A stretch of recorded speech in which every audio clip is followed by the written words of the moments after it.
Good afternoon, all of you. Now, last time complete the external morphology of scoliodon and classification of scoliodon. Now, today start the next point. That one is the digestive system of scoliodon. Digestion. What is meant by the digestion? Digestion म्हणजे काय? Means digestion means the complex, insoluble and non-diffusible food is converted into the simple, soluble and diffusible food with the help of the certain digestive enzyme known as the digestion. Now the digestive system of scoliodon animal can divide into there are the three head. It consists of there are the three part, or it can be explained under the three heads. The first one is A, alimentary canal, B, that is the digestive gland, and C, that is the physiology of digestion.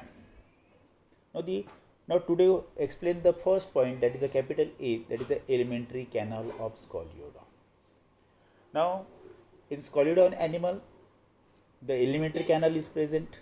This alimentary canal is the straight tube arise from mouth to the cloaca.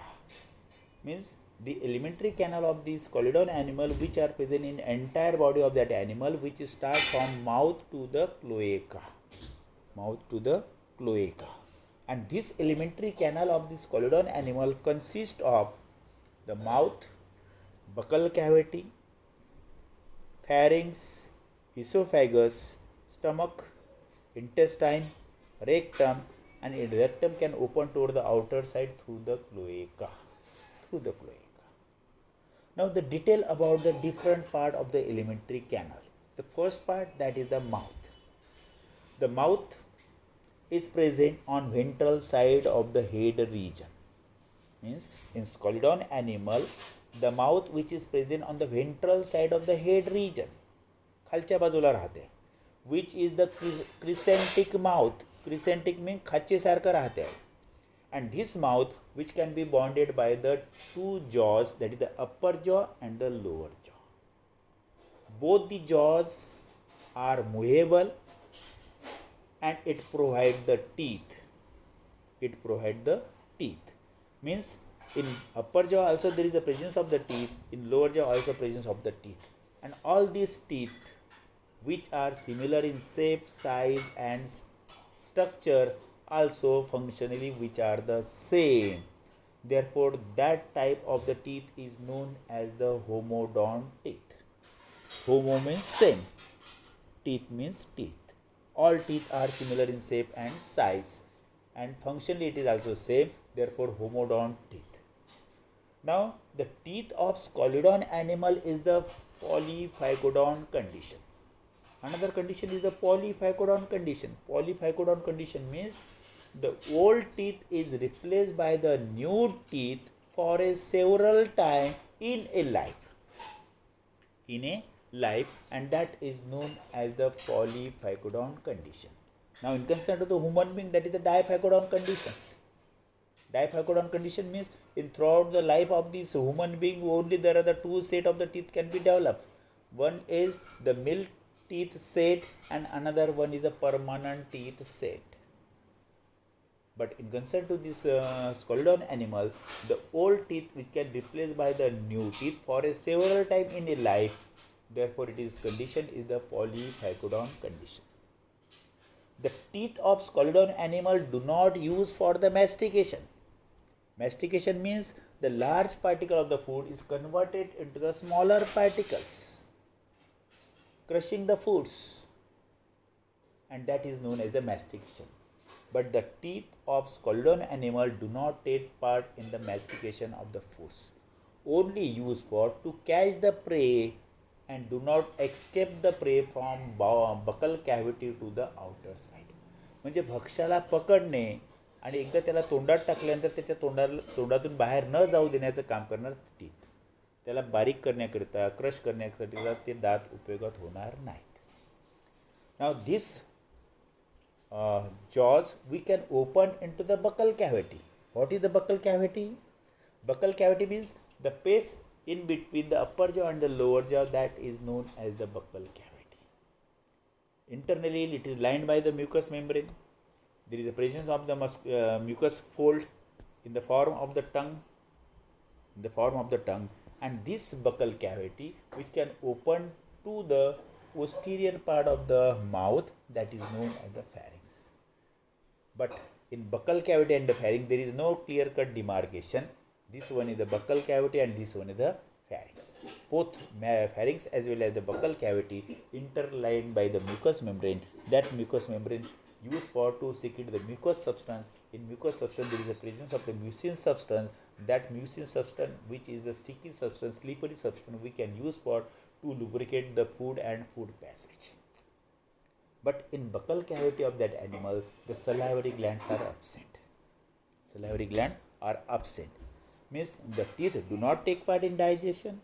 In buccal cavity, there is absence of this salivary gland. Therefore, in buccal cavity of this Scoliodon animal, both type of the digestion do not take place. Means first, the mechanical digestion. Mechanical digestion means the digestion can be done with the help of the teeth. The teeth can be used as a machine. But in Scoliodon, the teeth do not use for the mastication. Therefore, the mechanical digestion is absent. Now, the another one is the chemical digestion. The digestion can be done with the help of the chemical substance. Suppose there is a presence of the salivary gland. That salivary gland secretes the saliva substance. In saliva substance, there is a presence of the mucin substance and there is a presence of the ptyalin enzyme. That ptyalin enzyme we can use for the digestion of the carbohydrate. But these salivary glands are absent in the buccal cavity. Therefore, there is a absence of the chemical digestion. In this buccal cavity, mouth do not take part in any type of digestion. At the end of the pharynx region, there is a presence of the two opening. The upper opening, which is known as the gullet. The gullet we can connect to the esophagus or open into the esophagus, and the lower opening, that is known as the glottis. The glottis we can use for to take the respiration. That is the respiratory tract. This glottis can be covered by the epiglottis.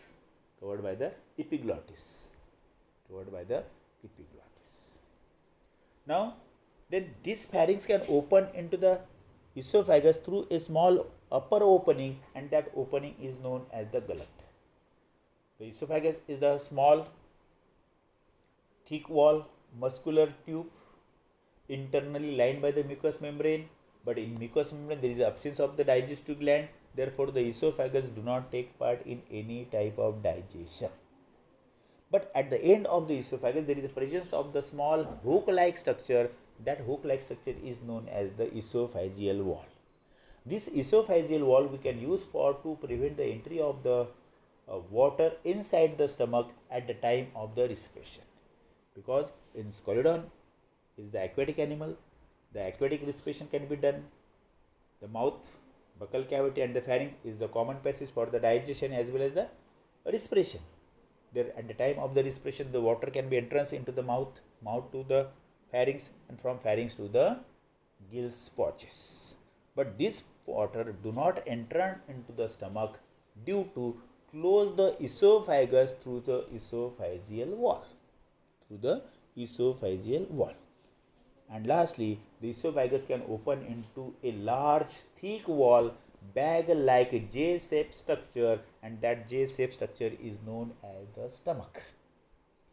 The stomach is the main part of this alimentary canal of the Scoliodon animals. The major part of the food can be digested in the stomach, and the stomach of that Scoliodon animal can divide into there are the two parts. The proximal large thick wall bag is known as the cardiac stomach, and distal narrow part which is known as the pyloric stomach. The proximal large thick wall bag is known as the cardiac stomach. It is a thick wall and internally lined by the mucous membrane. And inside the mucous membrane there is a presence of the goblet cells, and there is a presence of the gastric glands. These gastric glands are responsible for to secrete the gastric juice, and inside the gastric juice there is the presence of the some amount of the water, small quantity of the HCl, and there are the proteolytic enzyme, that is the pepsin enzyme. Now this water we can use for the hydration of the foods, but in this gastric juice there is a secretion of the small amount of the HCl. But we know about the HCl, which is harmful to the body of animal, which can be secreted from the stomach. But the effect of the HCl, which is the minimize. How to minimize the effect of the HCl?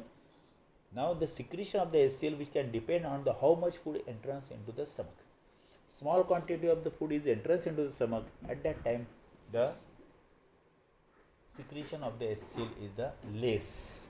Large amount of the food can entrance into the stomach. At that time, large amount of the food HCl can be secreted from the gastric gland, and in this way, the effect of the HCl which become minimized. Therefore, this HCl which can use for the emulsification of food particles.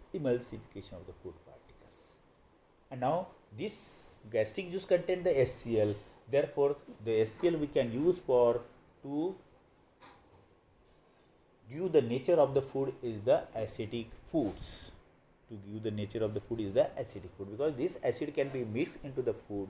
Therefore, the nature of the food which can convert it into the acidic nature of the foods. Also, the gastric juice contain the pepsin enzyme.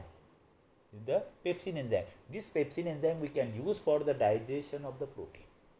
Means the protein is converted into the simple amino acid by the action of pepsin enzyme. Now, in this way, in cardiac stomach, it is one of the most important part, the digestion of protein. Now, then this cardiac stomach can open into the distal narrow part, that is known as the pyloric stomach. But at the junction of the cardiac stomach and the pyloric stomach, there is a presence of the small outgrowth sac like thick walled sac, and that thick walled sac is known as the blind sac.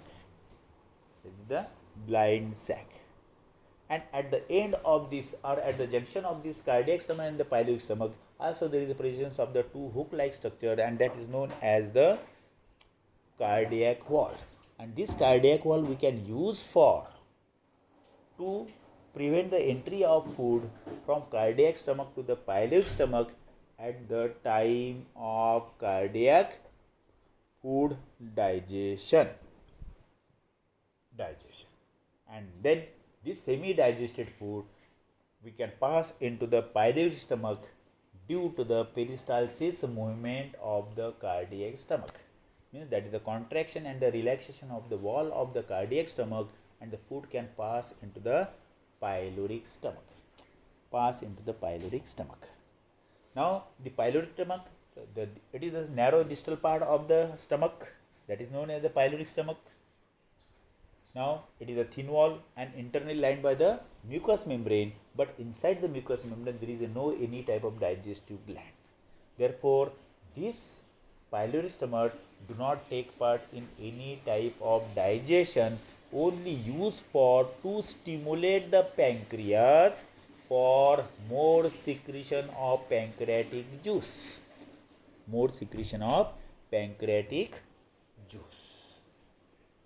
And lastly, this pyloric stomach, which can open into the proximal part of the stomach with the help of thick wall sac-like structure, and that sac-like structure is known as the Brussa antenna.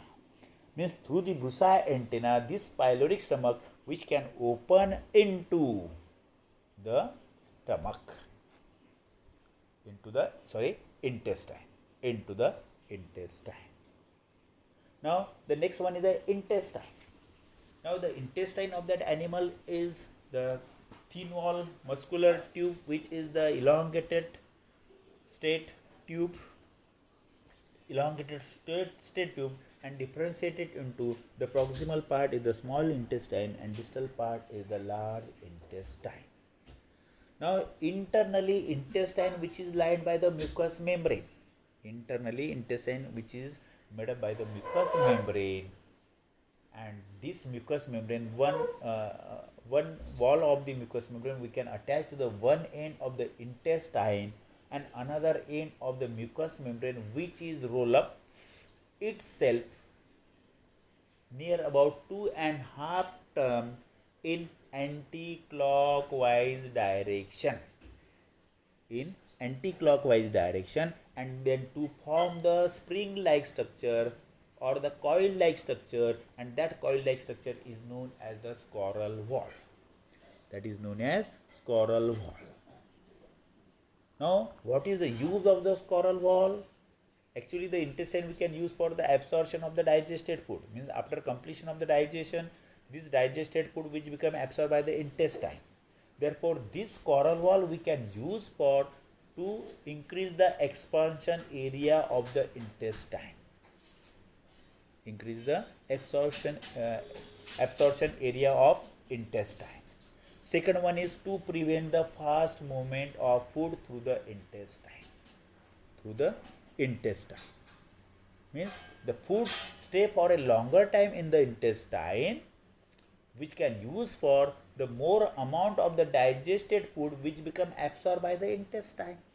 That is the main functions, and that is known as the scroll wall. Therefore, the scroll wall is one of the most important point according to the short notes. Generally ask the short notes on scroll wall. Heading is scroll wall, and write down the scroll wall. Now, this is proximal part of the intestine. That one is known as the ileum. That one is known as the ileum. And on this proximal part of the intestine, there are the two ducts can be open. One duct is open on dorsal side, another duct is open on ventral side. On dorsal side to open the bile duct, on ventral side to open the pancreatic duct. Means after this cardiac digestion, the food can pass into the pyloric stomach. From this pyloric stomach, the food can pass into the intestine and then start the intestinal digestion.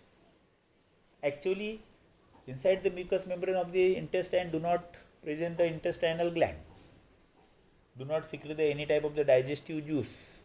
But in intestine of this colodon, the digestion can be done with the help of the bile substance and with the help of the pancreatic juice. Now we know about in colodon the liver is present. In colodon animal, the liver is bilobe structure. It is a lobe structure. There are the two lobes are present, therefore it is a bilobe structure. Yellowish in color. In right lobe of the liver, there is a presence of the sac-like structure, and that sac-like structure is known as the gallbladder. This gallbladder we can use for to store the bile substance. The main function of the liver which can use for to secrete the bile substance.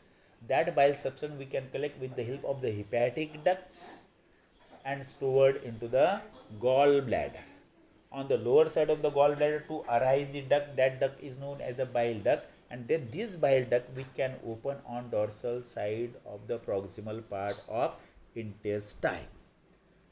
Therefore, at the time of the intestinal digestion, this gallbladder collect the bile substance, then gallbladder become compressed. Due to compress the gallbladder, the bile substance we can pour into the intestine through the bile duct, and then this bile duct we can mix into the food and then start the function.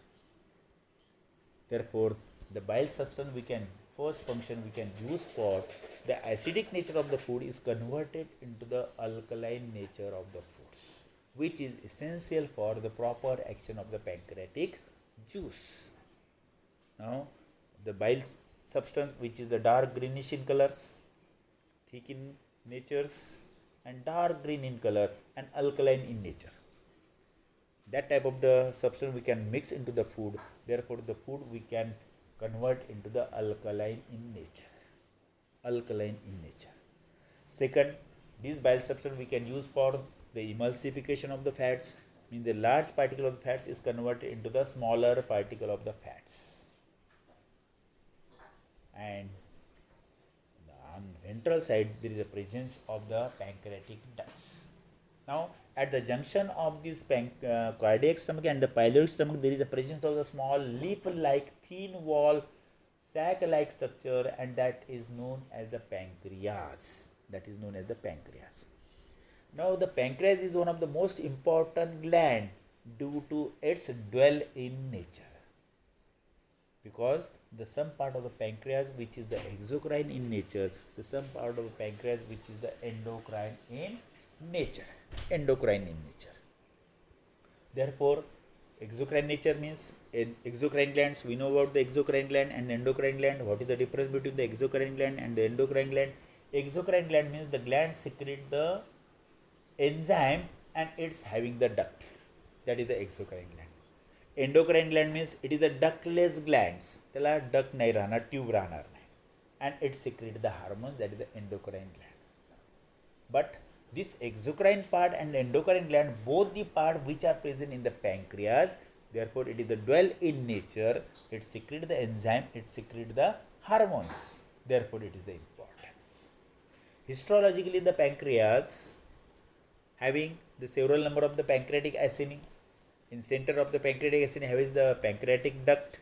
There are the small pancreatic duct are connected to one another and then to form the one pancreatic large duct, which is arise from the lower side of the pancreas and open on ventral side of the intestine. Therefore, this pancreatic acini which are responsible for to secrete the pancreatic juice. And in this pancreatic juice, there is the presence of the proteolytic enzyme, amylolytic enzyme and lipolytic enzyme. Therefore, this pancreatic juice can mix into the intestinal food and then start the intestinal digestion with the help of the pancreatic juice. Therefore, the carbohydrate or the starch which converted into the glucose by the action of the amylase enzyme. The fats or the lipids is converted into the fatty acid and the glycerol by the action of lipolytic enzymes, and the protein is converted into the simple amino acid by the action of trypsin enzyme. And in this way, inside the intestine, the digestion can be done with the help of the bile substance and with the help of the pancreatic juice. And after the complete digestion, this undigested food is converted into the digested food, simple food and soluble food, which is that is the glucose, amino acid and fatty acid, which are the digested food, and that digested food which become absorbed by the intestine. Now the inner wall of the intestine which having the villi, which having the fold, and that villi are richly supplied with the blood vessels. That blood vessels are thin, transparent, permeable, membranous. Therefore, this digested food, that is the glucose, amino acid and fatty acid, which become absorbed by the villi of intestine, mix into the blood, and through the blood, this food which becomes circulate to the entire body organs for to carry the all metabolic activities. That is digestion, circulation, respiration, excretion, walking, talking, moving. All these processes we can done by the action of oxidation reaction. And remaining undigested food which becomes stored into the posterior part of the intestine, that is the large intestine, and from large intestine this undigested food can pass into the rectum. It can store up to the optimum time, and lastly this undigested food we can be given outside through the cloaca. This cloacal aperture which is present on ventral side in between the pectoral fins, and in this way the digestion can be done in alimentary canal of the Scoliodon animals. We know about the digestive system. The first definition of the digestion. What is the definition of digestion? That is The complex insoluble and non-diffusible food is converted to simple soluble and diffusible food, that is known as the digestion. The digestive system can explain under three heads: the alimentary canal, digestive gland, and physiology of digestion. Out of these three, only one point is finished, that is the alimentary canal. This alimentary canal of Sculoden consists of mouth, buccal cavity, then pharynx, esophagus, stomach, intestine, rectum, and cloaca. And detail about this mouth, then pharynx, then esophagus, then stomach, then intestine, and this is about the rectum and cloaca. And in this way, the alimentary canal point is finished. Okay, thank you, and thank you.